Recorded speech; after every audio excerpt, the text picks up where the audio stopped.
اللہ اکبر اللہ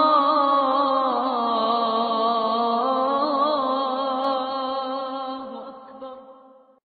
اپنے معاملات اللہ کے سپرد کیا کریں، لیکن ان سب کے باوجود اگر مشکلات آ جاتی ہیں تو کوئی بات نہیں، مشکلیں آزمائشیں یہ اللہ کی طرف سے نبیوں کو آئی ہیں۔ حضرت امام رازی نے لکھا ہے کہ مکے سے لے کر طائف تک 70 ایسے نبیوں کی قبریں ہیں جن کی وفات صرف بھوک کی وجہ سے ہوئی۔ تو ہم ایک دن کا فاقہ آ جائے، تھوڑا سا کاروبار نرم ہو جائے تو بابوں کے پاس بھاگ کے اللہ کے ساتھ شریک ٹھہرانے لگ جاتے ہیں۔ کیوں؟ کس وجہ سے؟ آزمائش سہیں، برداشت کریں۔ تو اوپر نیچے یہ دن بدلتے رہتے ہیں، دن پھرتے رہتے ہیں، ہر وقت جو ہے کہ جادو ہو گیا، ٹونا ہو گیا، سایہ ہو گیا، بندش ہو گئی، ہر وقت اسی چکر سے ہم نکلتے نہیں ہیں۔ اللہ پر توکل رکھیں، وہ رزق دیتا ہے، وہ رزق تنگ بھی کرتا ہے، وہ رزق کشادہ بھی کرتا ہے، بندوں کو آزماتا بھی ہے، بندوں کو ڈھیل بھی دیتا ہے۔ اس کی ڈھیل سے بھی ڈریں اور اس کی آزمائش میں بھی پورا اترنے کی کوشش کریں اور اسی کے حضور دامن پھیلائیں۔ جب مشکلیں آ جائیں تو مصلح بچھا لیں، گھر کے بچوں کو بھی کہیں کہ یہ مشکل آ گئی ہے، لگتا ہے اللہ ناراض ہو گیا، چلو مصلح بچھاؤ۔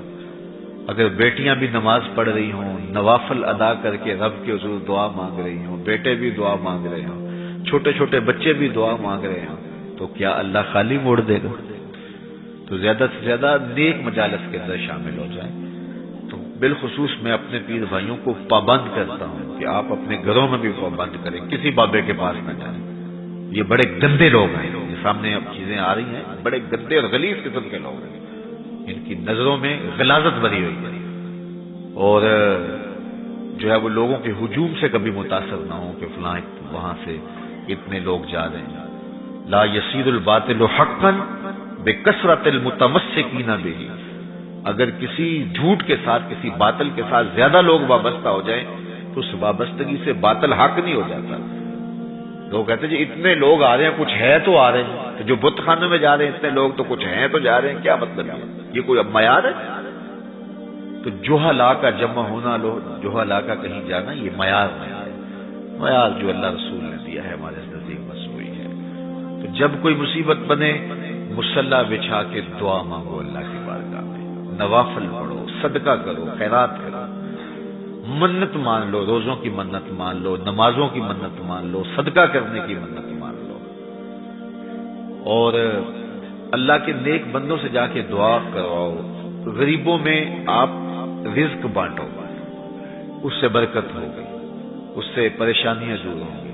رزق کم ہو گیا ہے تو غریبوں کو دو، لگتا ہے غریبوں کو دو گے تو اور کم ہوگا، نہیں، جب دو گے تو اللہ کے سچے وعدے آپ کو نصیب ہوں گے اور آپ کو برکتیں نصیب ہوگی، اس کے راہ میں دینے سے کم نہیں ہوتا ہے۔